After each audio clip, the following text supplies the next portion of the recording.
तो सबसे पहले हमने डेटा लिंक लेयर की रेस्पॉन्सिबिलिटी थी framing, MAC address, error correction and detection, flow control और एक्सेस कंट्रोल। हमने मॉर्निंग में कर लिया था ये सारी चीजें। एरर कंट्रोल कैसे करता है, डिटेक्शन करेक्शन कैसे होगा, फ्लो कंट्रोल कैसे होगा, है ना। एक्सेस कंट्रोल हमने हाफ किया था क्योंकि टाइम कम था। तो एक्सेस कंट्रोल अभी आगे खत्म करेंगे, पहले पुराना देख लेते हैं। फ्लो कंट्रोल का मतलब क्या है, एक्स वाई को कुछ भेज रहा है, ठीक है। तो ये डेटा जो इसके पास डिलीवर हो रहा है वो कैसा होना चाहिए भाई, मतलब जो ये भेज रहा है उतना ही इसको रिसीव भी हो जाना चाहिए, इस तरीके से डेटा जाना चाहिए, है ना। फ्लो को कंट्रोल करना है। तो इसके तीन मेथड थे, स्टॉप एंड वेट। इसको ही बच्चों क्या बोलते हैं, इस चीज को बोलते हैं स्लाइडिंग विंडो प्रोटोकॉल। क्या बोलते हैं, स्लाइडिंग विंडो प्रोटोकॉल। अब इसके अंदर क्या क्या काम कर रहे हैं, stop and wait, go back and ARQ बोलते हैं इसको, और सिलेक्टिव रिपीट बोलते हैं, ठीक है। अब इसके अंदर काम कैसे चलता है, स्टॉप एंड वेट क्या करता है, इसमें दोनों में विंडो की साइज, सेंडर और रिसीवर की विंडो का साइज क्या होता है, 1 1। यहां से सेंडर भेजेगा, जैसे इसने पैकेट नंबर 1 भेजा, फ्रेम नंबर 1, जब उसकी एक्नॉलेजमेंट आ जाएगी तभी अगला फ्रेम सेंड करेगा, फिर उसकी एक्नॉलेजमेंट आ जाएगी तो अगला फ्रेम सेंड करेगा। इन केस ये नहीं जा पाती तो दोबारा एक्नॉलेजमेंट सेम ही आएगी, मतलब प्रीवियस वाले की।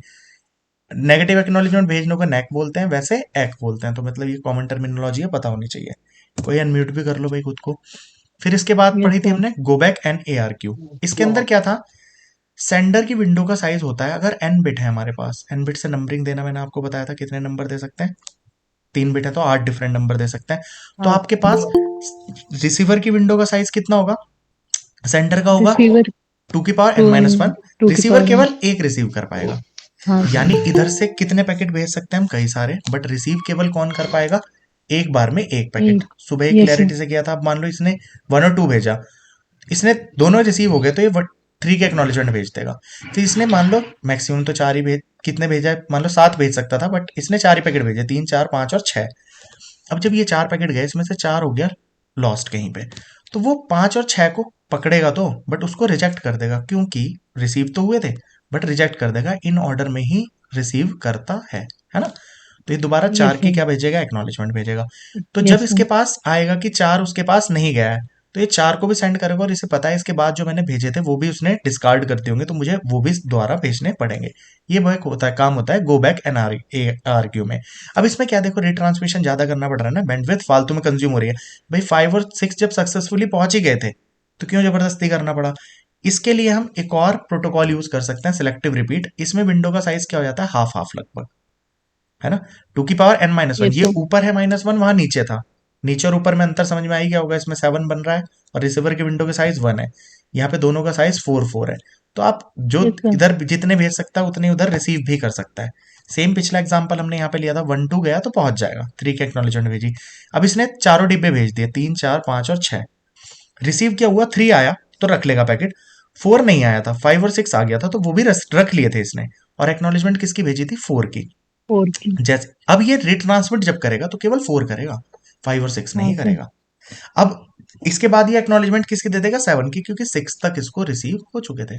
ये सिलेक्टिव रिपीट है, तो इसमें रिट्रांसमिशन बचता है, तो बैंडविड्थ का सही यूटिलाइजेशन और सर ज्यादा हो जाता है। अब सेंडर को 5 और 6 भी दोबारा भेजने पड़ेंगे। नहीं नहीं, तभी तो इसका नाम सिलेक्टिव रिपीट है। केवल ओके ओके। सिलेक्टिव चीज को रिपीट करना है आपको। Okay okay. इन केस ऐसा हो जाता पूजा कि 6 भी नहीं पहुंच पाता, 4 भी नहीं हम्म। जाता और 6 भी नहीं जाता, तो देख अभी इसने एक्नॉलेजमेंट किसकी भेजी थी, 3 तो चला गया था ना, तो एक्नॉलेजमेंट यस किसकी सर, भेज रहा था, 4 4 की। की। तो ये केवल 4 को सेंड करेगा, क्योंकि इसने 4 5 6 तीनों हाँ भेजे जी थे सर। भाई, तो ये 5 6 हम्म। रिपीट नहीं करेगा। मगर अब इसके पास ये एक्नॉलेजमेंट इसको किसकी भेजेगा, 6 की, क्योंकि यस इसे सर। पता है भाई कि 6 भी नहीं गया था, तो फिर ये 6 को दोबारा भेज देगा, कोई दिक्कत नहीं है, हम्म। ठीक है।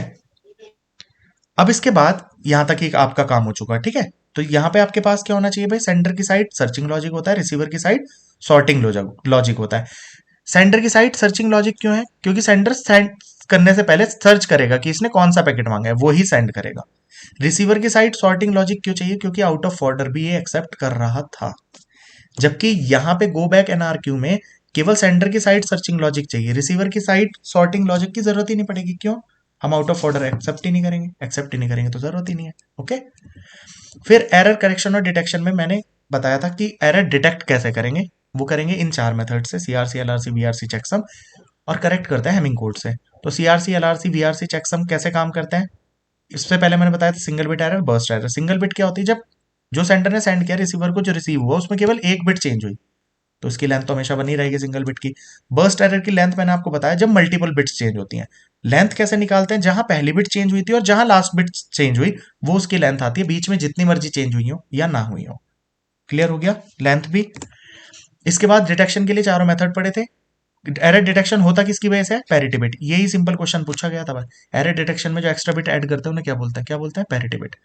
करने का तरीका ये सुबह सीख ही लिया होगा, है ना, कि एक्स्ट्रा बिट कैसे ऐड करते हैं। सीआरसी और वो वीआरसी एलआरसी में प्रॉब्लम क्या थी, अगर इवन बिट चेंज होती है तो ये डिटेक्ट नहीं कर पाते। कौन कौन, VRC and LRC can not detect क्या, ऑड नंबर ऑफ बिट्स अगर चेंज होती हैं तो, ठीक है, उसको ये डिटेक्ट नहीं कर पाते।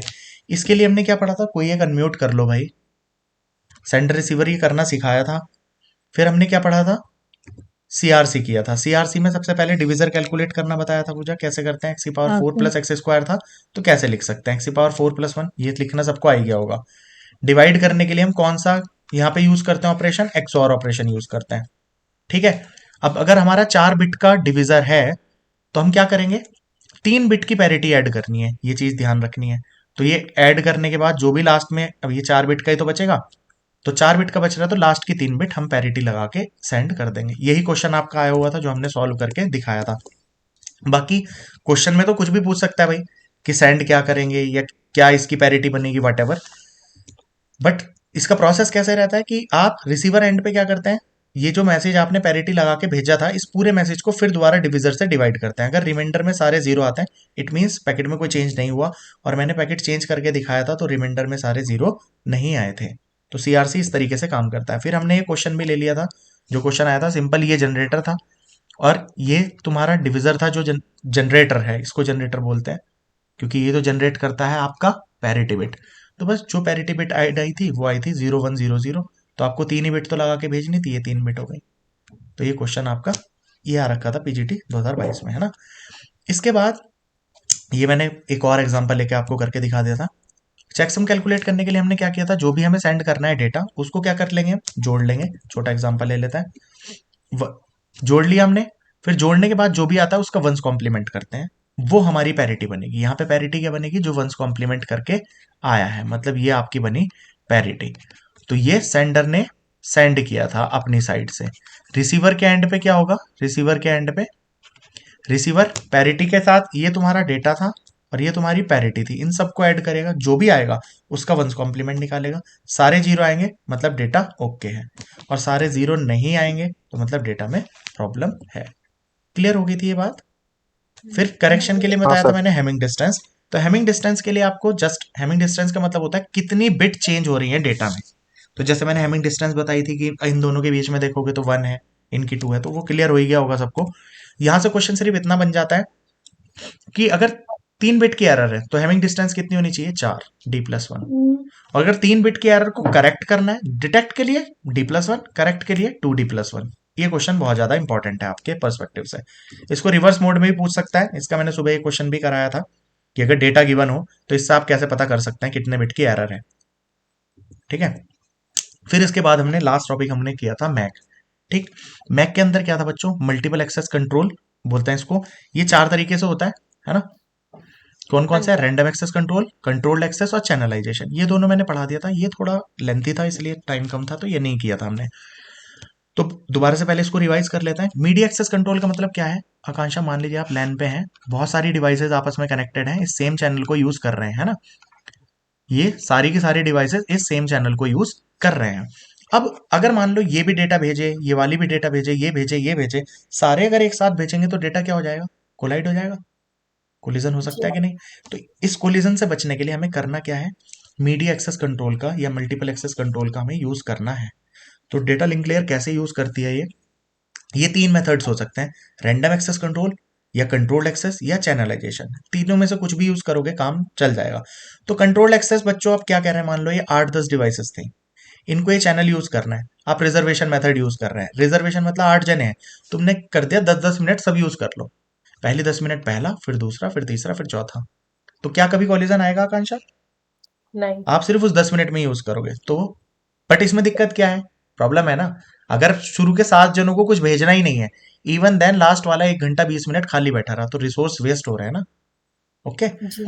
पोलिंग में क्या है, आप इन 8 जनों का पोल करा लो, जो विनर होगा वो डेटा इस टाइम पे भेज लेगा। हर बार जब भी भेजना होगा, जितने बंदों को भेजना है उनका पोल करा लो, जिसके पास मतलब वही लॉटरी सिस्टम हो गया, जिसकी लॉटरी निकलेगी वो कर लेगा। टोकन पासिंग में क्या होता है, टोकन तो जिसके पास टोकन है वो ही भेज सकेगा। इसमें टोकन रहता है, एक तो एक टोकन पासिंग मैकेनिज्म होती है, उसके थ्रू जिसके पास टोकन रहेगा वही भेज सकेगा। पोलिंग और टोकन सेम सा लग रहा होगा, पोलिंग में क्या है, आप पोल कराएंगे, जो विनर होगा वो भेजेगा। टोकन पासिंग में जिसके पास टोकन होगा केवल वो सेंड कर सकेगा। क्लियर हो रही है ये सब बातें सबको। हाँ जी। चैनलाइजेशन मेथड से आप क्या कर सकते हैं, फ्रीक्वेंसी डिवीजन मल्टीपल एक्सेस, इसका मैंने बताया था। जैसे कि आप रेडियो में है तो 98.3 अलग पे अपना डेटा भेज रहा है, 95.0 अलग पे, 93.5 अलग पे, ऐसे रेडियो की कितनी फ्रीक्वेंसीज हैं, हर फ्रीक्वेंसी कोई मैच हो रही है क्या, हर कोई अपना डेटा को सेंड कर रहा है, कोई कोलिजन नहीं है। तो फ्रीक्वेंसीज को आपने बांट दिया, ठीक है। अब इसमें प्रॉब्लम क्या है, मान लो तुमने 5 फ्रीक्वेंसी बनाई और केवल ये अभी 5 पर्सन को ये फ्रीक्वेंसी दे दी, इन 4 को कोई डेटा भेजना ही नहीं है, तो केवल इस अकेले को एक ही फ्रीक्वेंसी का बैंड यूज कर सकता है, बाकी 4 बैंड यूज नहीं कर पाएगा। अब देखो रेडियोस तो 24/7 चल रहा है, तो वो फ्रीक्वेंसी डिवीजन को यूज कर रहे हैं तो कोई प्रॉब्लम ही नहीं है, बिल्कुल तो कंटिन्यूस हर किसी को डेटा भेजना, कोलिजन नहीं होना चाहिए। मगर यहाँ पे क्या, अगर 5 चैनल है तो क्या 5 के 5 हर टाइम भेजना है क्या, नहीं भेज रहा है। तो फ्रीक्वेंसी में प्रॉब्लम क्या है, बाकी फ्रीक्वेंसीज फिर कोई और यूज नहीं कर पाएगा। चलो फिर हमने क्या करा, time division multiple access solution सोचा। टाइम डिवीजन में क्या है, ये पूरा जो कंप्लीट बैंडविड्थ थी, ये हमने टाइम बांट दिया कि 10 मिनट तू यूज कर, 10 मिनट तुम, 10 मिनट तुम, 10 मिनट तुम, काइंड ऑफ वही रिजर्वेशन का। जैसे यहाँ पे इसको रिजर्वेशन बोल रहे हैं, यहाँ पे टाइम डिवीजन मल्टीपल एक्सेस बोल दिया, मतलब टाइम के बेसिस पे मल्टीपल एक्सेस को हमने डिवाइड कर दिया। तो इसमें आकांक्षा क्या होगा, शुरू के 5 मिनट ये यूज कर रहा है, फिर 5 मिनट दूसरा, फिर 5 मिनट तीसरा, फिर चौथा, फिर पांचवा, 1 2 3 4 5 ये स्लॉट्स देती है, फिर अगेन सेम। अब मान लो 2 3 4 को कुछ डेटा ही नहीं भेजना, तो ये स्लॉट एम्प्टी जाएंगे। 1 और 5 को भेजना तो 1 भेज लेगा, फिर 5 जबरदस्ती वेट कर रहा है, तो इतनी देर चैनल फालतू में बर्बाद हुआ ना। ये प्रॉब्लम जी। है टीडीएम में। बट यूज पूरी फ्रीक्वेंसी कर पा रहे हैं एक बार में, तो मतलब अच्छी स्पीड आएगी, काइंड ऑफ ऐसा समझो। अब सीडीएम में क्या है, सीडीएम में मैं कोड डिविजन मल्टी एक्सेस कर रहे हैं, ना किसी को हमने ऐसे डिवाइड किया कि फ्रीक्वेंसी अलग कर दी, ना स्पेस अलग किया, हमने क्या किया, पूरे का पूरा चैनल सारे के सारे लोग यूज कर सकते हैं, बट जो लोग कम्युनिकेट करेंगे वो अलग अलग कोड में करेंगे, तो कोड उनका अलग रहेगा, तो कोई भी एक दूसरे के सिग्नल को कोलाइड नहीं करेगा। समझ में आ गई बात। ये चैनलाइजेशन और ये दोनों मेथड थे। अब हमें पढ़ना है रैंडम एक्सेस कंट्रोल। ओके, तो अब हम कौन सा मेथड पढ़ने जा रहे हैं, रैंडम एक्सेस कंट्रोल। उसमें तो रैंडम एक्सेस कंट्रोल के अंदर बच्चों कैसे काम हो रहा है, रैंडम एक्सेस कंट्रोल का मतलब क्या है आकांक्षा इसके अंदर, जैसे कि आपने कौन सा पढ़ा, आपने पहला पढ़ा था, मतलब कंट्रोल एक्सेस में कौन से आ रहे थे, ये सारे, तो इसमें क्या चैनल को कोई भी यूज कर पा रहा था क्या आकांक्षा, किसी भी टाइम, कोई भी किसी भी टाइम यूज कर सकता था क्या, नहीं। नहीं ना। चैनलाइजेशन में कोई भी कभी भी यूज कर सकता है क्या, या तो फ्रीक्वेंसी के बेसिस पे करेंगे, या टाइम के बेसिस पे, या कोड के बेसिस पे, है ना। जी। रैंडम एक्सेस का मतलब ही क्या है, कोई भी इस चैनल को कभी भी यूज कर सकता है। अब हम शुरुआत करते हैं अलोहा से।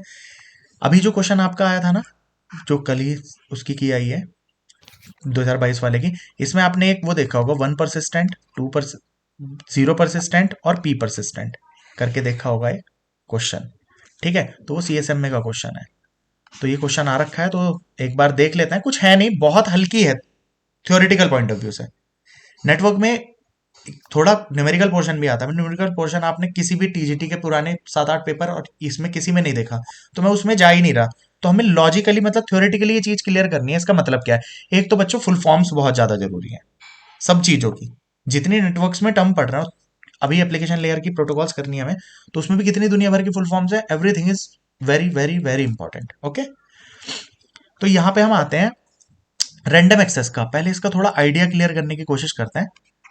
मान लो हमारे पास ये हैं बहुत सारे लोग, ये हमारा चैनल हो गया, वही जैसे हम आगे भी डिस्कस कर रहे थे। अब रैंडम एक्सेस का मतलब क्या है आकांक्षा, 1 2 3 4 5 6 7, ये साथ के साथ ना कोई भी कभी भी चैनल पे कुछ भी भेज सकता है, समझ रहे हो आप बात। कोई भी जी चैनल पे किसी भी टाइम कुछ भी भेज सकता है। अब एक बात बता, 1 ने कोई डेटा भेजा है इसके ऊपर, इतनी देर में 3 ने भी कुछ डेटा भेज दिया, 1 को 7 पे भेजना था, तो क्या ये सिग्नल आपस में कोलाइड करेंगे या नहीं करेंगे? हाँ जी। तो किसी का भी जा पाएगा क्या? नहीं जा पाएगा। अब हम्म, मान लो हो सकता है 4 भी एक्सेस करने लग जाए, 5 भी, 6 भी, 7 भी, तो कोलिजन होगा इनके अंदर या नहीं होगा, ये बताइए मुझे। होएगा ना? तो इस कोलिजन को क्या बोलते हैं? कोलिजन को क्या बोलेंगे? अब इस कोलिजन को दूर कर, अब रैंडम एक्सेस का मतलब क्या है भाई? कोई भी किसी भी टाइम कर ही सकता है। अब कर ही सकता है तो हम तो रोक नहीं सकते। रैंडम एक्सेस तो प्रोटोकॉल ही यही कहती है। क्या कहती है? कि भाई रैंडमली जिसका जब मन करे तब उस टाइम पे अपने हिसाब से यूज कर लो। समझे?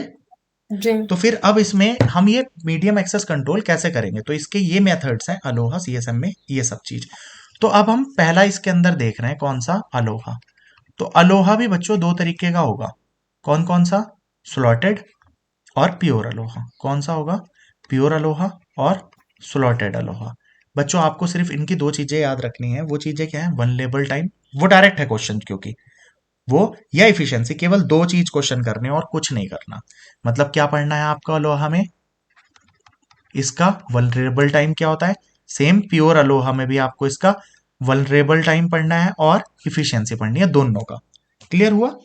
अब वो चीज करने के लिए एक बार देख लीजिए कैसे किसका वल्नरेबल टाइम निकलेगा।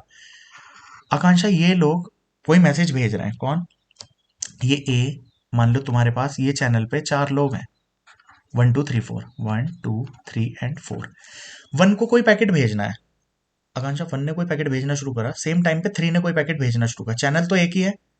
जी ऐसा समझ लो वही एक कार है, ये एक मोहल्ला है, सड़क है, एक बार में एक ही गाड़ी जा सकती है। 1 ने भी अपनी गाड़ी निकाल ली, 3 ने भी, तो आप मान लो रुकेगा कोई नहीं, तो क्या होगा? कोलिजन होगा, गाड़ी टूटेंगी कि नहीं? हाँ जी है ना? तो अब इसका मतलब ये नहीं है कि 3 की सक्सेसफुली निकल जाएगी, आप ऐसा मत मानिए। ये मानिए चैनल एक ही है, तो चैनल पे अगर किसी और ने यूज किया तो चैनल पे सिग्नल तो कोलाइड कर जाएंगे ना आपस में। समझे? हाँ जी तो अगर 1 ने भी एक्सेस किया और 3 ने भी कर लिया, तो क्या होगा? दोनों का बर्बाद होगा टाइम कि नहीं? और हम्म, दो टर्म्स होती हैं बच्चों, एक तो ट्रांसमिशन टाइम होता है, इसके ऊपर क्वेश्चन आ सकते हैं, ट्रांसमिशन टाइम होता है, और एक होता है प्रोपोगेशन टाइम। क्या होता है बच्चों? मैथ्स, प्रोपोगेशन सभी मैथ्स बैकग्राउंड से हैं तो आपको इतना भारी बात नहीं लगेगी। ट्रांसमिशन टाइम और दूसरा होता है प्रोपोगेशन टाइम। आराम से समझता है। ट्रांसमिशन टाइम होता है बच्चों, पहले प्रोपोगेशन टाइम देखो। प्रोपोगेशन क्या होता है? प्रोपोगेट होना, ये चीज यहां से यहां जाने में कितना टाइम लग रहा है, it is known as propagation time. तो प्रोपोगेशन टाइम वही चाल बराबर दूरी बटे समय, सबने पढ़ा है। तो प्रोपोगेशन टाइम मतलब कितना टाइम लगेगा, टाइम इक्वल्स टू क्या हो जाता है? Distance upon velocity. समझ में आ रही है बच्चों? जैसे मान लीजिए ये चीज यहां से 2 किलोमीटर दूर है, ठीक है, वेलोसिटी क्या होगी? लाइट की स्पीड से सिग्नल ट्रेवल कर रहा है, तो 3 × 10⁸ निकल जाएगा। या पेपर में कभी कभी क्या दे देगा बच्चों? डिस्टेंस दे देगी कि 2000 किलोमीटर है, वेलोसिटी नहीं दी तो अपना आप ये रख देंगे, और अगर उसने दे दी 2 × 10⁸ तो इससे कैलकुलेट कर लो मीटर पर सेकंड। डिस्टेंस कितनी दी थी? किलोमीटर में, तो इसको भी कितना बना लीजिए? मीटर में बना लीजिए, आंसर कैलकुलेट कर लीजिए। समझ में आ रहा है? तो ये दोनों इतने बड़े भारी फॉर्मूले नहीं है, तो कर लो इनको भी। प्रोपोगेशन टाइम, कोई दिक्कत है इसमें आकांक्षा? नहीं ट्रांसमिशन टाइम क्या चीज होती है? एनीवन फ्रॉम यू बताएंगे क्या ट्रांसमिशन टाइम क्या होता है? प्रोपोगेशन तो समझ गया ना, यहां से यहां तक जाने में लगा time, it is known as propagation time. Transmission time क्या होता है आकांक्षा? जैसे मान ले मुझे 2 MB की फाइल है, मैं आपको मेल कर रहा हूं, तो दो टाइम लगते हैं। एक तो प्रोपोगेशन टाइम है जिसमें मैं क्लिक करता हूं और आपके पास मेल पहुंचती है, वो टाइम क्या कहलाता है? Propagation time. ठीक है। ट्रांसमिशन टाइम क्या कहलाता है? जैसे मैंने मेल 2 MB अपलोड कर रहा हूं, तो मान ले मुझे कुछ सेकंड लगेंगे। अगर मैं 20 MB की कोई फाइल कर रहा हूं और ज्यादा लगेगा। और मैं 200 MB की कोई फाइल भेज रहा होता तो अपलोड होने में टाइम लगता है, उसे ही ट्रांसमिशन बोलते हैं। तो ये किसके ऊपर डिपेंड करता है आकांक्षा जी? मैसेज का बैंड साइज अपॉन बैंडविड्थ कितनी है। अब मान लो दो तेरी नेट की स्पीड तो सेम ही है जो घर में आ रही है, मान लो लैंड की। अब तुम 2 MB की फाइल कर रहे हो तो कम टाइम लगेगा, 200 MB की कर रहे होंगे थोड़ा सा ज्यादा लगेगा, क्योंकि 2 MB upon what ever your speed is, और 200 MB और what ever your speed is. तो ट्रांसमिशन टाइम समझ में आ गया, इसको टीटी बोलते हैं, प्रोपोगेशन टाइम। तो पेपर में अगर ये आ गया तो कम से कम ये क्वेश्चन कर तो पाओगे, कोई भारी चीज तो नहीं है। प्लस ट्रांसमिशन टाइम बार बार यूज करेंगे तो पता होनी चाहिए टर्म्स। मैं ऐसे भी छोड़ सकता था कि टीटी बोल दूं, केवल जाने अपलोड होने में लगा टाइम, बट समझ में आ गए होंगे इनके फॉर्मूले भी। सागर क्लियर है? मैथ्स बैकग्राउंड से हैं सभी बच्चे, तो कोई ऐसा तो है नहीं, तो बहुत जनरल बात है ये, सभी को हाँ क्लियर होगी, सर। है ना। प्लस कंप्यूटर में आपको टर्मिनोलॉजी में समझ में भी तो आ जाए, मेल आप सेंड कर रहे हैं तो मेल में दोनों टाइम लग रहे हैं। पहले ट्रांसमिशन टाइम लगता है, मतलब वो आपके मेल सर्वर पे अपलोड होती है, that time is transmission time. Then after that it will be sent, वो क्या कहलाता है, प्रोपोगेशन टाइम। ओके, अब वापस आते हैं अपने टॉपिक पे। हम कर रहे थे अलोहा। अलोहा में दिक्कत क्या है, अब अगर इसने इस टाइम पे ट्रांसमिशन टाइम, क्या है ट्रांसमिशन टाइम आकांक्षा, जब तक तुम यहां से चीजें निकाल रहे हो, मान लो आकांक्षा मुझे 10 MB की कोई चीज भेजनी है ना, तो मैंने अभी इसको अपलोड किया, ये अपलोड होके जाना शुरू हो गया, 1 MB चला गया, 2 3 4 5 6, मतलब मैं 10 आदमी निकाल रहा हूं यहां से, इतनी देर में इसने अपना पहला आदमी निकाल दिया। हेलो, जी। अब उससे दिक्कत क्या होगी, चाहे इसका पहला आदमी इसके लास्ट से कोलाइड करे या जो मर्जी हो, दिक्कत क्या होगी, दोनों का सिग्नल तो पूरा पूरा कोलैप्स हो गया ना। ये थोड़ी है गाड़ी सिर्फ आगे से थोड़ी लगी है पीछे से थोड़ी लगी, कोलिजन तो हम कुछ भी टच हो मानते ही है ना कि हाँ कोलाइड हो जी। गई। सेम इसी से है बच्चों, इसमें वल्नरेबल टाइम, यही क्वेश्चन आपका सिर्फ बन जाता है कि इसमें वल्नरेबल टाइम कितना होता है, केवल ये दोनों के लिए पता होना चाहिए वल्नरेबल टाइम कितना है, या दूसरी चीज इफिशियंसी कितनी है, केवल इसका फॉर्मूला, यही दोनों आपके लिए इंपॉर्टेंट है, इसीलिए केवल इनके बारे में बात बता रहा हूं, और लॉजिकली है भी सिर्फ इतना ही, ठीक है। ये वल्नरेबल टाइम कितना निकलेगा, तो बच्चों वल्नरेबल टाइम होता है इसका 2 × TT। टीटी समझ रहे हैं, ट्रांसमिशन टाइम। और इफिशियंसी का इसका फॉर्मूला होता है G × E⁻²G।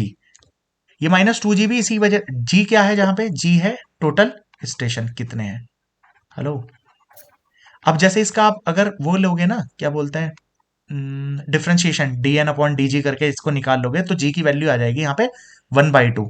जी की वैल्यू कितनी आएगी 1/2, अगर आप इसका क्या करेंगे डिफ्रेंशिएशन जी के रेस्पेक्ट में, सबको आता होगा पहली चीज कांस्टेंट, फिर ई का होगा, फिर ई की पावर -2G ऐसे ही रहेगा, जी का करेंगे वो 1 आ जाएगा, फाइनली करके वैल्यू निकाल लोगे तो कितनी वैल्यू आएगी जी की 1/2। इसका मतलब क्या है, जी की वैल्यू 1/2 का जी क्या है आकांक्षा, जी है टोटल नंबर ऑफ स्टेशन कितने हैं।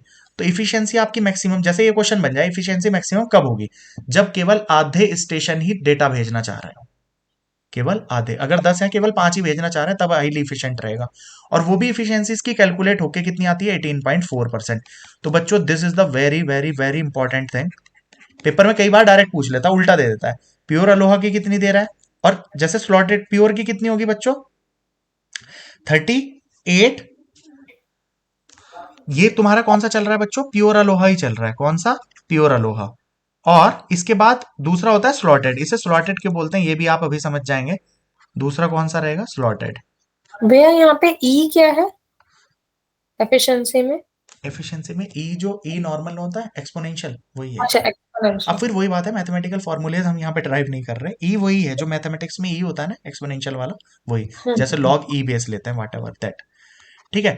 स्लॉटेड अलोहा की इफिशियंसी क्या होती है 13.4।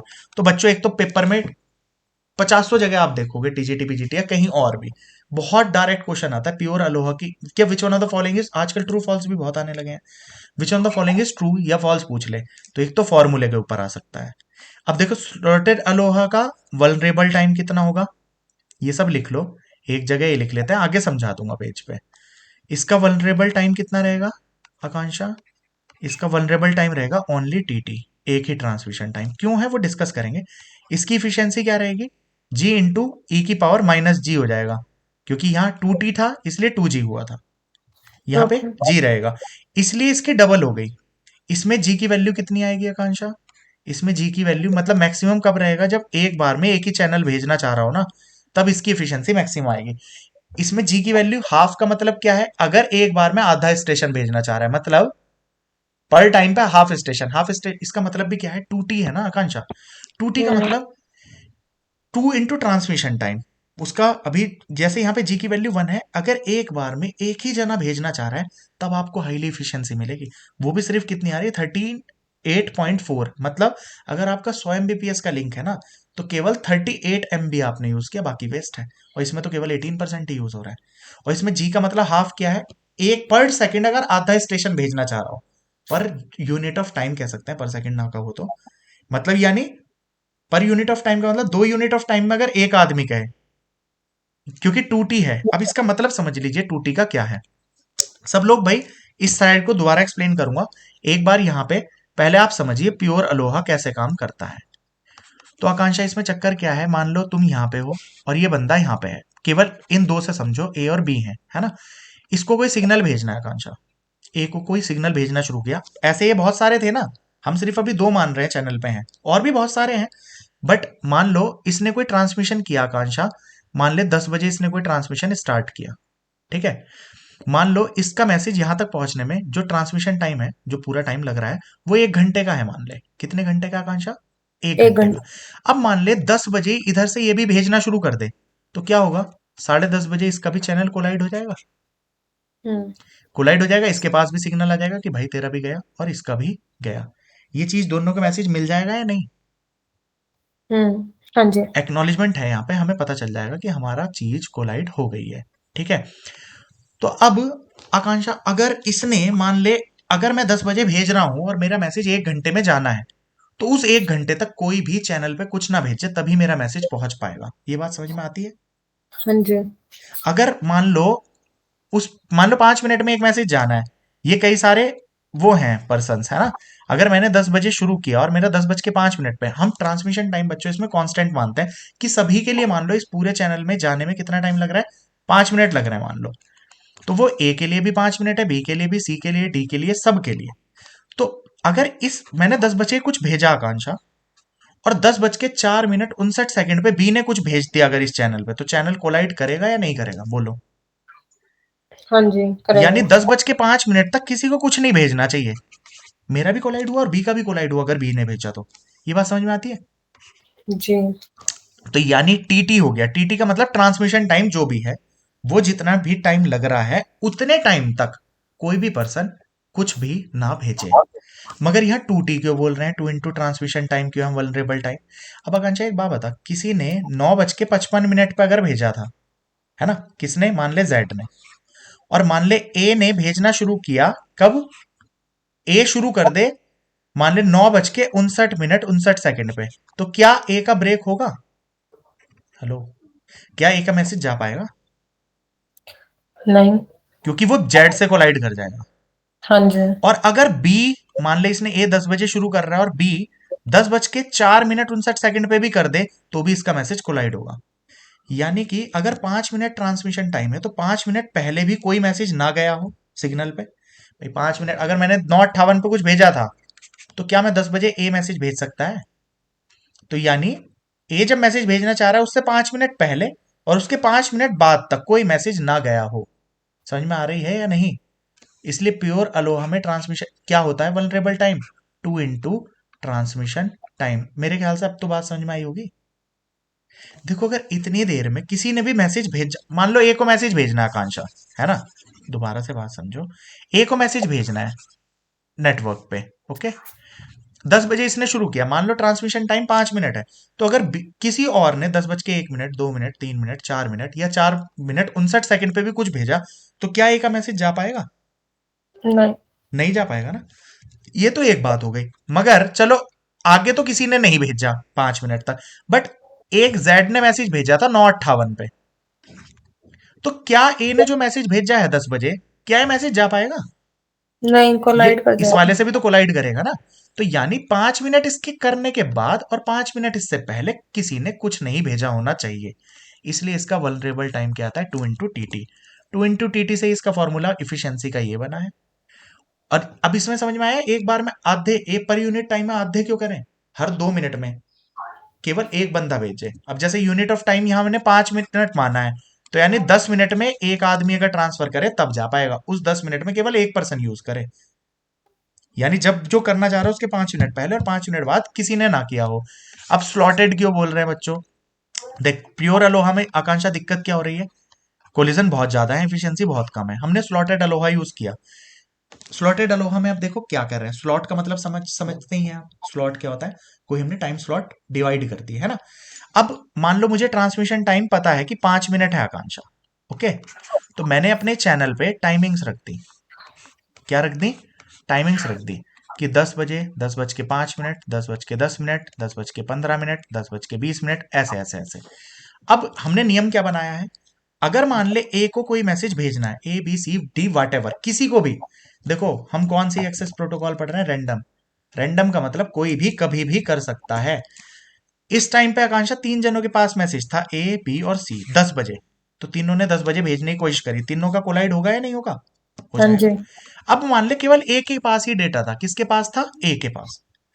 तो केवल ए के पास था, ए ने डेटा भेजा। तो अब नियम क्या कहता है, मान ले बी कहे, जैसे आप मेट्रो में बैठते हैं, क्या आप जिस टाइम प्लेटफॉर्म पे जाके खड़े होते हो उस टाइम ही मेट्रो में चढ़ जाते हो क्या? नहीं। अगर मेट्रो का टाइम है कि पहली मेट्रो 10 बजे आएगी, दूसरी 10 बज के 5 मिनट पे, तीसरी 10 बज के 10 मिनट पे, फिर 10:15 पे, तो अगर आप यहां खड़े हैं 10 बजे अकेले, तो आप मान लो गेट में एक बार में एक ही घुस सकता है, तो आप घुस जाएंगे। अब अगर मान लो 2 जने खड़े होते ए और बी, तो क्या होगा? आप घुसने की कोशिश करोगे 10 बजे, बट दोनों कोलाइड होके गिर जाओगे। ऐसा समझो कि कोई भी नहीं चढ़ पाएगा। समझ में आई कि नहीं आई अभी? हाँ जी। मगर अगर एक ही जना खड़ा होता तो क्या कोलिजन होता है यहाँ पे? नहीं। ये जब बंदा बस में आराम से ट्रेन में चढ़ जाता। अब 10 बज के 2 मिनट पे बी आ गया, तो क्या बी अपना पैकेट भेज पाएगा? हमने नियम ही नहीं। क्या बना रखा है, जितने भी आ जाए। अब मान ले बी आया 10 बज के 2 मिनट पे, सी आया 10 बज के 4 मिनट पे, तो ये दोनों कौन सी ट्रेन में चढ़ने की कोशिश करेंगे? 10:05 वाली पे, और दोनों कोलाइड कर जाएंगे। क्लियर है या नहीं है? अब फिर मान ले 10 बज के 8 मिनट पे ई आया था, और कोई आया ही नहीं, तो ई कौन सी वाली बस में चढ़ेगा? 10 बज के 10 मिनट वाली पे चढ़ेगा। क्लियर हुई? और उस टाइम कोई और नहीं था, तो इसका पैकेट, अब देखो जिस टाइम ये ट्रेन में बैठ गया, तो अब ये स्मूथ है, अब इसे ये घबराहट नहीं है कि भाई साहब कोई और तो बीच में नहीं आ जाएगा। समझ में आई आकांक्षा? क्लियर हुई बात? हाँ जी। तो यहां पे वल्नरेबल टाइम क्या है, जितनी देर आप ट्रांसमिट कर रहे हैं बस इतनी देर का है। पिछले वाले से कोई दिक्कत नहीं है, क्योंकि बीच में कोई नहीं चढ़ सकता। समझ में आई? अब जी। चक्कर क्या, जिस टाइम आप चढ़ के खड़े हो उतनी देर में अगर कोई और आ गया, तो फिर उसके साथ जब नेक्स्ट स्लॉट आएगा ना, तो आपका कोलिजन होना तय है। तो स्लॉटेड अलोहा में वल्नरेबल टाइम कितना होता है? इक्वल्स टू होता है टीटी के, केवल एक स्लॉट। इसमें तुम जब बैठने जा रहे हो उससे 5 मिनट पहले भी कोई ट्रेन में ना बैठा और 5 मिनट आगे तक भी कोई ट्रेन में ना बैठे। इसमें तो नियम बना ही दिया ना कि आप बीच में ट्रेन में नहीं चढ़ सकते। आप चढ़ेंगे कब? अब अगली ट्रेन में बैठोगे आप, ये नहीं कि बीच में घुसने लगो। समझ में आ गई बात? स्लॉटेड ठीक। अलोहा क्लियर है? बाकी आपको पेपर के पर्पज से कुछ नहीं करना, ये चाहे तो आप याद कर लें, ऊपर के 2 फॉर्मूले इसी से निकलता है ये। बाकी ये इंपॉर्टेंट है बहुत सर ये ज्यादा। टी एमएस और बीडब्ल्यू क्या है? क्या? ये जो आपने एमएस और बीडब्ल्यू, ये बैंडविड्थ है, और एमएस तो कहीं लिखा ही नहीं है। सर लिखा है यहाँ पे ट्रांस टाइम के लिए पूछ रही। ट्रांसमिशन टाइम है वो, टीटी है। Equals to MS upon BW लिखा हुआ ना आपने? अच्छा ये एमएस, ओके। ट्रांसमिशन टाइम है message size upon bandwidth. Puja transmission time वो होता है जैसे आप ईमेल अपनी अपलोड करते हो, तो मान लो मेरी अटैचमेंट है, वो कुछ तो टाइम लेती है ना अपलोड होने में। अब 2 MB की है तो एकदम फाइल अपलोड हो जाएगी, 10 MB की होती है तो थोड़ा ज्यादा टाइम लेती, 20 MB की होती है तो और टाइम लेती। तो किस पे डिपेंड करता है ट्रांसमिशन टाइम? मैसेज के साइंस पे अपॉन बैंडविड्थ। अब देख मेरा कनेक्शन बहुत हल्का है, फाइल 2 MB की है, अभी मेरा, मैं फोन से कर रहा हूं, और मान लो मैं कोई सुपरफास्ट लैन ले लूं, तो फिर तो जल्दी हो जाएगी ना, फाइल सेम ही थी। तो डिपेंड किस पे करता है? मैसेज के साइज अपॉन बैंडविड्थ पे। समझ में आया टीटी क्या है? हेलो? जी। Pure Aloha, slotted Aloha clear हो गया? अब देखो मैं डायरेक्ट आपको बोल भी सकता था ये याद कर लो, है ना, बट आपको एटलीस्ट ये तो, अब रैंडम एक्सेस क्यों कह रहे हैं आकांक्षा? यहां पे ये नियम नहीं है भाई चढ़ेगा कौन। मान लिया आकांक्षा 10 बजे ही क्या होता है, ए बी सी तीनों खड़े हैं, तो ये नहीं है कि कौन चढ़ेगा, ये कोई रिजर्वेशन नहीं था यहाँ पे। तीनों ही चढ़ो भैया, मगर तीनों ही लॉस करोगे अपना। यहाँ पे किसी के लिए रिजर्व नहीं है ये ट्रेन कि तुम ही चढ़ोगे या तुम्हें जाना है। रैंडमली कोई भी चैनल को एक्सेस कर सकता है। ठीक है? तो प्योर अलोहा में तो कोई चक्कर ही नहीं था, कभी भी कोई भी किसी भी चैनल को एक्सेस करे, तो उससे इफिशियंसी बहुत घट गई थी, क्योंकि वल्नरेबल टाइम था 2 × TT के बराबर। अगर ट्रांसमिशन टाइम 5 मिनट है ना, तो वल्नरेबल टाइम है 10 मिनट, क्योंकि उसके 5 मिनट पहले और उसके 5 मिनट बाद तक किसी ने कुछ नहीं भेजा हो। स्लॉटेड में आप एक ड्रामा खत्म कर देंगे कि बीच में कोई नहीं आ पाएगा। अगर एक बार आप ट्रेन में बैठ गए, तो अब आप अगले 5 मिनट आप निश्चित हो कि आपका पैकेट अब जाएगा ही जाएगा। क्लियर हुआ? अब बीच में जो भी आया था 10 बज के 2 मिनट पे, 3 पे, 4 पे, ये चारों 5 वाली ट्रेन में चढ़ने की कोशिश करेंगे, वहां कोलाइड करेंगे। क्लियर हो गई बात? जी। तो slotted Aloha, pure Aloha clear हो गया। इसके अलावा अब नेक्स्ट इसमें था CSM में। क्या है? CSM में, CSM में की फुल फॉर्म होती है कैरियर सेंस मल्टीपल एक्सेस। अब देखो बच्चों, इसमें सीएसएम में सीडी भी होता है और सीएसएम में सीए भी होता है। मैं केवल सीएसएम में समझा रहा हूँ, उन दोनों पे फॉर्मूला बेस्ड क्वेश्चन आते हैं, वो आज तक आया नहीं, तो इसलिए हम सीएसएम में सीडी और सीए नहीं करेंगे। उसमें से एक फॉर्मूला है, केवल एक फॉर्मूला, ठीक। खैर फिलहाल इसको देखियो, सीएसएम में क्या करता है। फुल फॉर्म याद हो गई, कैरियर सेंस मल्टीपल एक्सेस। अब देखो यहाँ पे तरीका क्या है, यही वही हमारे ये लैन है, तो लैन को कोई भी एक्सेस कर सकता है, ये वही हमारी गली है ना। तो सीएसएम में क्या कहता है आकांक्षा कि मान लो ए को कोई मैसेज भेजना है, मान लो इसने अपनी गाड़ी निकाल ली। अब आकांक्षा, अच्छा आप अपनी घर से गाड़ी निकाल रहे हो, तो क्या आप पहले हम तो गली झांक के देखना है कोई है तो नहीं गली में, तो बट मैं जी। सबके अंदर घर थोड़ी झांक के आता हूँ कि कोई अपनी गाड़ी तो नहीं निकाल रहा। मान लो हाँ जी। फॉर एग्जाम्पल आप तो अपने बाहर का, इसमें वो भी खेल नहीं है, इसमें सिर्फ आप चेक करते हो जब आप बाहर निकाल रहे हो ना, आप इस सिग्नल को मतलब कैरियर को सेंस करके देखोगे, तभी तो नाम है इसका कैरियर सेंस। जिस पे डेटा जाना है, मतलब इस गली को आप गली में बाहर देखोगे, अच्छा गली तो खाली है, आप अपना पैकेट बाहर निकाल लोगे। समझ में आई? हेलो। ठीक है। अब ये पैकेट आपने मतलब अपनी सड़क पे रख दिया, मान लो इस टाइम इसने देखा, तो क्या इसके टाइम पे कोई और दिख रहा है यहाँ पे? हेलो, कोई और दिख रहा है इसको?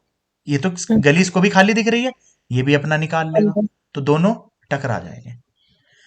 अब चक्कर क्या है, टकराएंगे तो है, कोलिजन तो होगा, मगर अब कोलिजन को इनके पास इंफॉर्मेशन कैसे आएगी? तो बच्चों यहाँ पे एक्नॉलेजमेंट का कोई सिस्टम नहीं होता, क्योंकि पैकेट्स ही जाने में ड्रामा हो रहा है, एक्नॉलेजमेंट और भेजेंगे तो नेटवर्क पे तो और कंजेशन बढ़ जाएगा। समझ रहे हैं आप मेरी बात? बच्चों अगर जी। इसे आप समझने की कोशिश करोगे ना, तो ये बहुत हल्की चीजें हैं, भारी नहीं है इनमें कुछ। जैसे सीएसएम में, बट एक बार पहली बार तरीका समझते हैं तो थोड़ा अटपटा सा लगता है। सीएसएम में अब ये 3 मेथड्स इसी के अंदर है, वो 1 परसिस्टेंट और 0 परसिस्टेंट और पी परसिस्टेंट। समझ रहे हैं? इनका सबका मतलब क्लियर कराना है, उसके लिए ये समझिए क्या मतलब है। तो आकांक्षा इसने अपना यहाँ पे चेक किया, अब चेक किया, अगर यहाँ पे इसको फ्री दिखा तो ये अपना मैसेज भेज देगा, अगर ये भेजना चाह रहा है तो। जिसे भेजना भाई वही तो भेजेगा, ऐसे ही थोड़ी कोई भी भेजने लगेगा।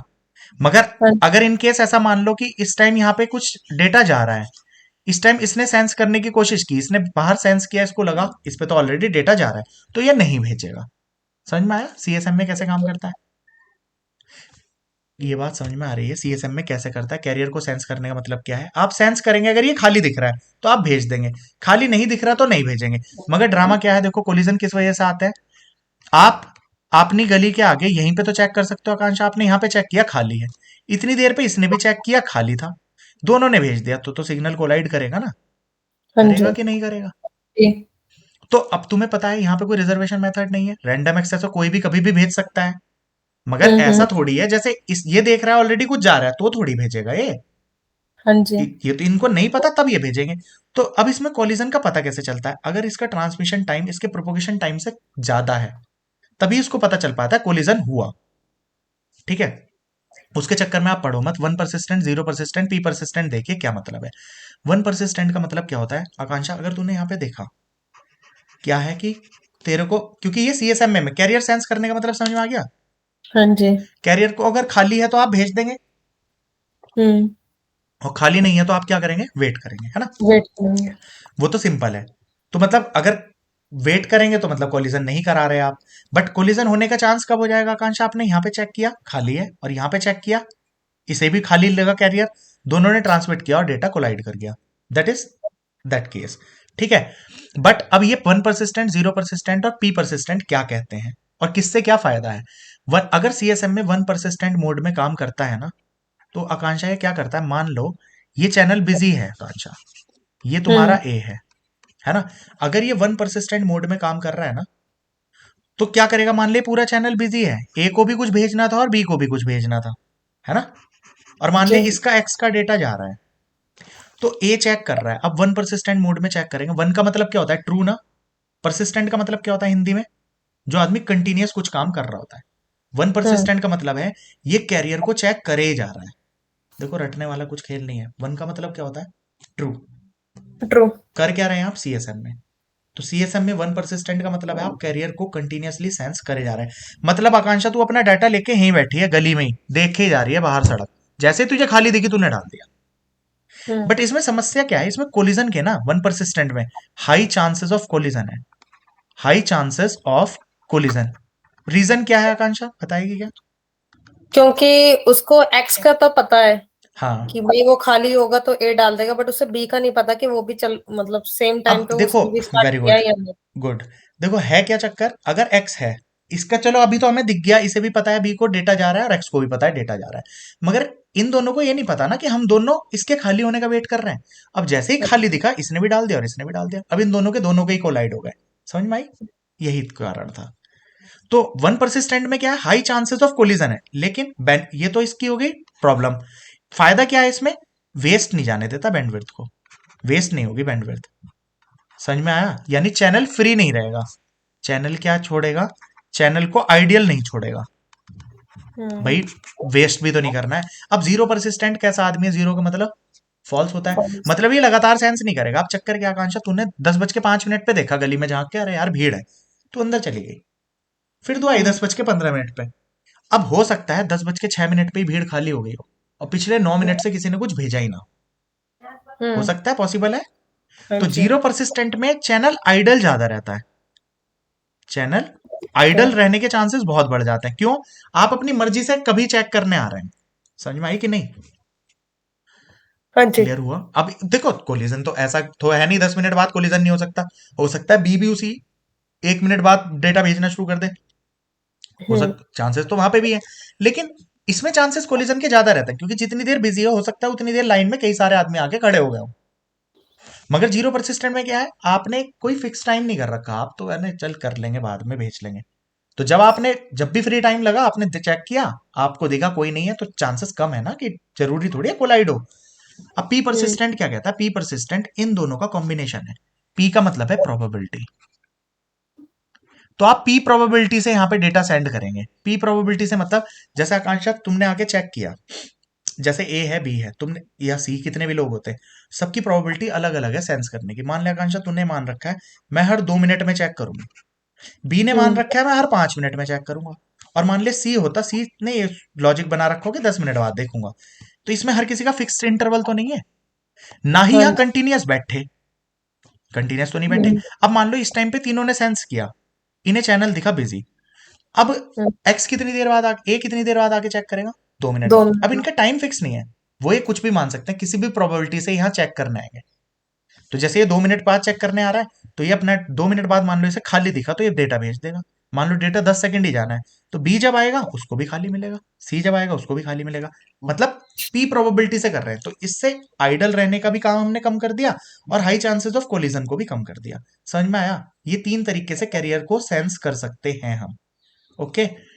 इसके बाद जो सीएसएम में सीडी होता है और एक सीएसएम में सीए होता है, कॉलिजन डिटेक्शन और कॉलिजन अवॉइडेंस।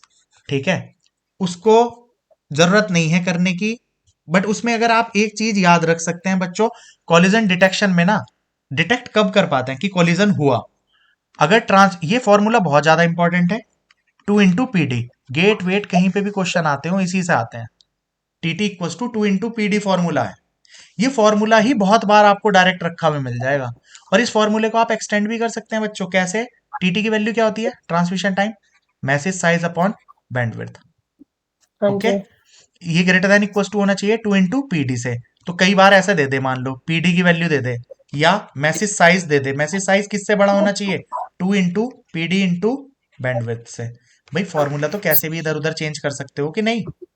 तो देखो कई बार क्वेश्चन में दे दिया आपको, पीडी दे दिया प्रोपोगेशन क्या, डिले, और पीडी भी बच्चों चेंज कर सकते हो। प्रोपोगेशन डिले कैसे निकलता है, या प्रोपोगेशन टाइम क्या होता है, पीटी, पीटी होता है डिस्टेंस अपॉन वेलोसिटी।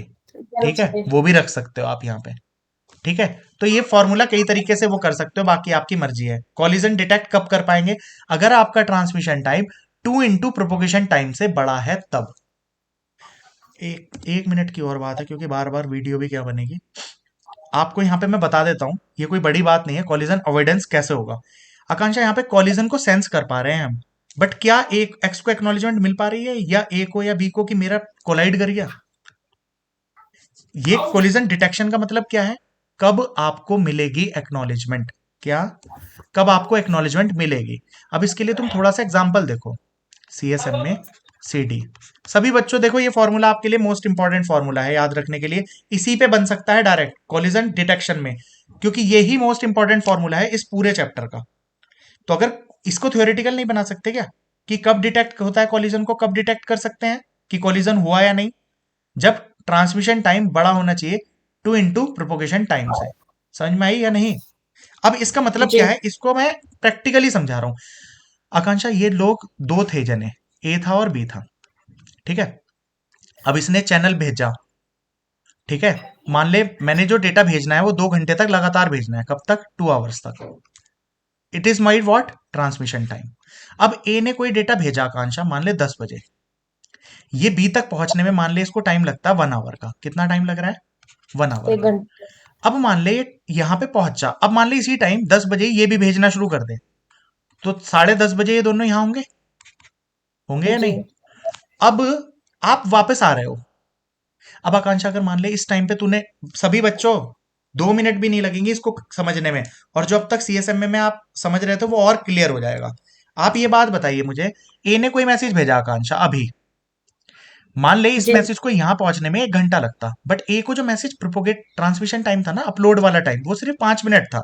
यानी गली में झांकने का, कि पहले पहली गाड़ी उतारी, फिर दूसरी, फिर तीसरी, फिर चौथी, फिर पांचवी। 5 मिनट में उतर गई पांचों। अब ये हाँ सड़क कितनी देर में क्रॉस करेंगे? 1 घंटे में। तो अब एक बात बता, क्या ये बाहर खड़ा होकर सड़क ही झांकता रहेगा क्या? इसने अपना उतार दिया, अब इसे कोई मतलब नहीं है, ये अपना घर में आराम से बैठा है। अब ये आगे टकरा भी गई ना, इसे कुछ पता नहीं चलेगा।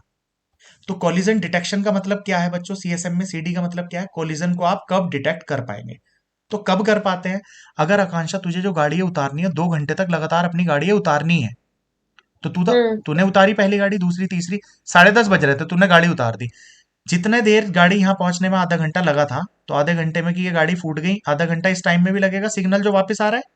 हाँ जी तो 11 बजे तुझे ये पता चला कि कहीं टक्कर हुई थी आगे, तब तक तू डेटा भेज रही थी, इस कैरियर को तुम सेंस कर रहे थे तब तक। तो जब तुम कैरियर सेंस कर रहे थे और उस टाइम पे तुम्हारे पास एक कोलाइडेड सिग्नल आया है, तब तुम समझ जाओगे यानी मेरा डेटा आगे क्रैश हो गया है, क्योंकि ये वो डेटा नहीं है, वो सिग्नल नहीं है जो मैंने भेजा था। ये बात समझ में आ रही है या नहीं? बोलिए। जी अब अगर मान लिया आकांक्षा इसने 10 बजे शुरू करा हो ट्रांसमिशन और 10:10 पे खत्म कर दिया हो, तो ये कोलाइड होके इसके पास सिग्नल आएगा, तो बट ये सोचेगा गली में किसी और का डेटा जा रहा है, ये क्यों चेक करेगा कि किसकी टूटी फूटी गाड़ी जा रही है? समझ में आई या बात नहीं आई? जी तो अब ट्रांसमिशन टाइम मान ले कितना था? 1 घंटा था। कितना था? 1 घंटे। तो अगर ये 10 बजे शुरू कर देता, तो क्या, और 10 बजे इसने भी भेजा, अगर इसका ट्रांसमिशन टाइम की ये 2 घंटे तक लगातार इसको भेजना ही भेजना था, तब तो इसको पता चल पाया ना। बोलो, इसको पता चल गया ना कि कोलाइड कर गए। बट अगर ये 2 घंटे ना भेज के डेटा सिर्फ 10 मिनट भेज रहा होता, क्या इसे पता चलता अपने कोलिजन का? पता चलता क्या कोलिजन हो गया? नहीं तो कोलिजन के लिए बच्चों पता है जरूरी क्या नहीं है? कोलिजन के लिए जरूरी ये है, मान लो आकांक्षा आपने 10 बजे शुरू किया, 1 घंटा जाने में लग रहा है, तो ये यहां पे पहुंचता कितने बजे? 11 बजे। मगर 10:59 पे इसने कोई मैसेज डाल दिया यहां पे, तब तक इसका मैसेज कहां तक पहुंच चुका था? यहां तक, मान ले यहां तक, बिल्कुल है ना। तभी इसने कुछ भेजा, ये दोनों कोलाइड कर जाएंगे सिग्नल। अब कोलाइड कर जाएंगे, इसके पास वापस डेटा पहुंचने में आकांक्षा क्या टाइम हो जाएगा? हाँ जी 11:58 हो जाएंगे। 59 मिनट में 15 यहां तक पहुंचा, तो हाँ 59 में यहां तक आया। अगर ये अब तक भी डेटा भेज रहा था, तब इसको पता चल जाएगा मेरा डेटा कोलाइड हो गया। हम्म समझ में आई?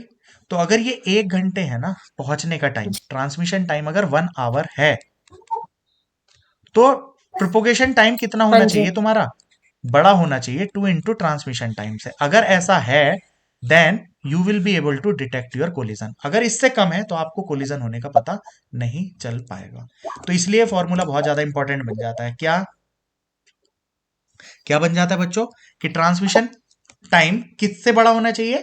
2 × प्रोपोगेशन टाइम से। अरे यार उल्टा लिख रहे हैं। ट्रांसमिशन टाइम किससे बड़ा होना चाहिए? ट्रांसमिट 2 घंटे ट्रांसमिट कर रहे हो ना, प्रोपोगेशन टाइम क्या है? 1 घंटा। मतलब सिग्नल को यहां से यहां तक पहुंचने में कितना टाइम लग रहा है? 1 आवर।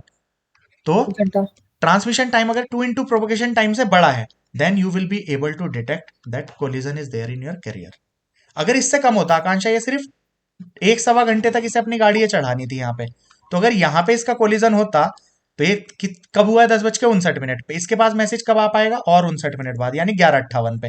इसने गाड़ी उतारनी थी सिर्फ 1.5 घंटा, तो इसने 10 बजे शुरू किया था, 11:30 बजे अपने गाड़ी उतारने वाला काम खत्म कर दिया, तब तक इसके पास कोई भी सिग्नल करप्टेड नहीं आया। तो इसे क्या लग रहा है, मेरा सिग्नल तो बढ़िया जा रहा है। जब Okay. 11:58 पे इसके पास सिग्नल इसके घर के सामने से निकल रहा होगा करप्टेड, ये तो सोचेगा किसी और का डेटा जा रहा है। समझ में आ गई? तो मेरे जी ख्याल से ये सारी चीजें आपको क्लियर हो गई होंगी। व्हाट इज, वापस आ जाते हैं, अलोहा क्लियर है। अलोहा दो तरीके का, प्योर और और स्लॉटेड।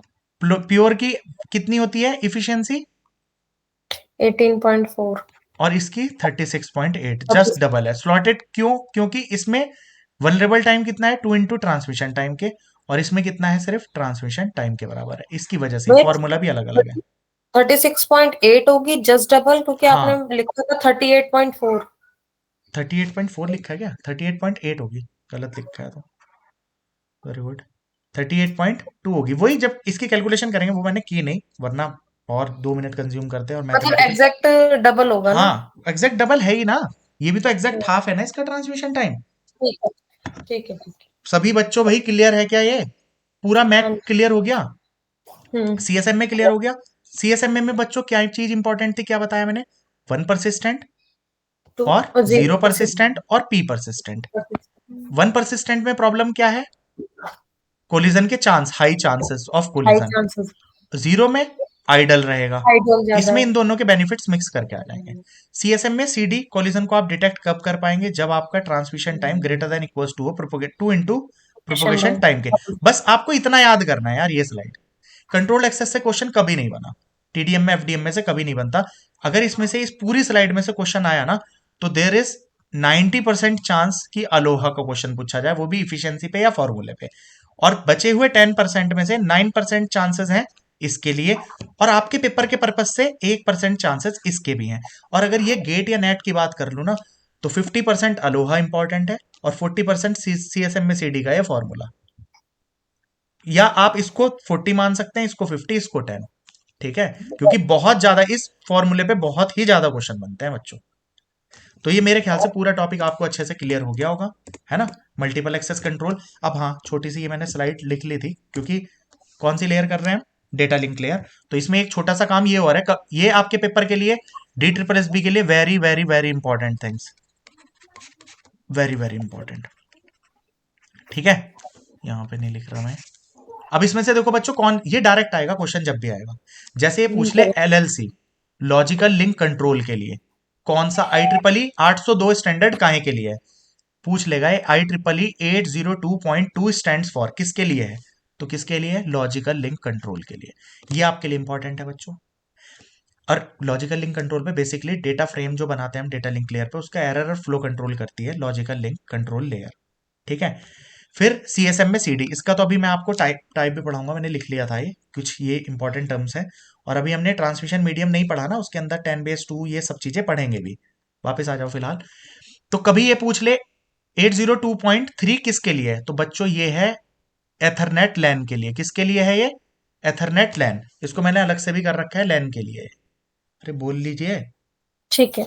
ठीक, इसके बाद ये 802.5 इंपॉर्टेंट है, ये आ जाए IEEE 802.5 किसके लिए है, तो ये है बच्चों टोकन रिंग के लिए। किसके लिए है, टोकन रिंग के लिए।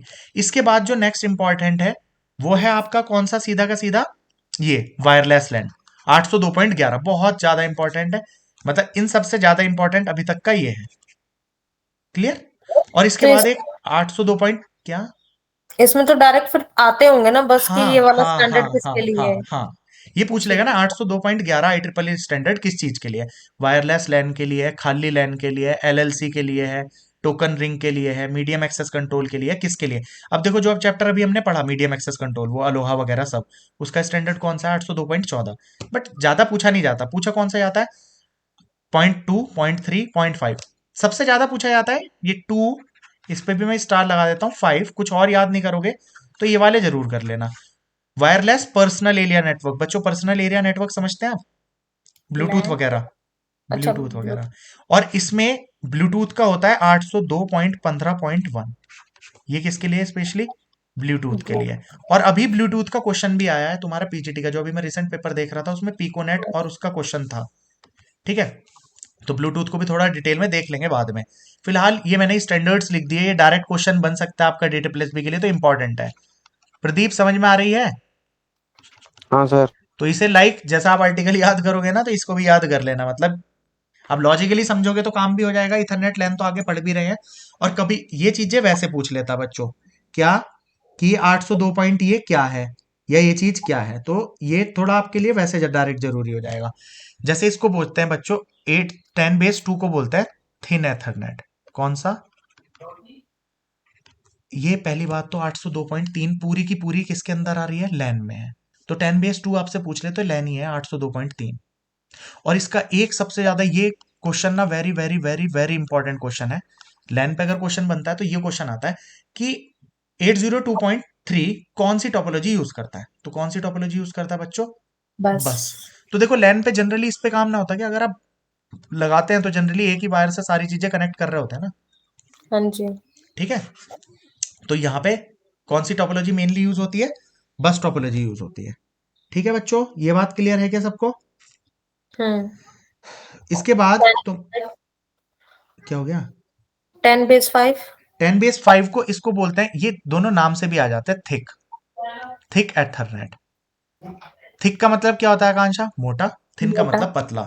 इसका मतलब भी क्या है देखो, यहाँ पे 10 का मतलब होता है 10 Mbps का लिंक है, बेस बैंड यूज कर रहे हैं। 2 का मतलब होता है 200 मीटर तक इसकी रेंज है। जब हम पढ़ेंगे ना कोएक्सियल केबल, वहां पे यही यूज होगा, कोएक्सियल मतलब थिन और थिक। ओके। 10^5 का मतलब होता है, 10 का मतलब क्या है? वही बेस बैंड 10 है, वो 10 Mbps का लिंक है। और बेस बैंड 5 का मतलब है 500 मीटर तक इसकी रेंज है।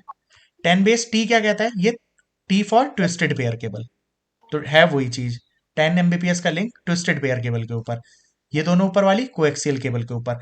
और ये FX फास्ट एथरनेट है, और ये गीगाबिट एथरनेट है। तो ये सब तुम्हारी फाइबर ऑप्टिक की वजह से हो जाएंगी, हैं सब ये लैन की फंडे। क्लियर हो गया क्या ये सब?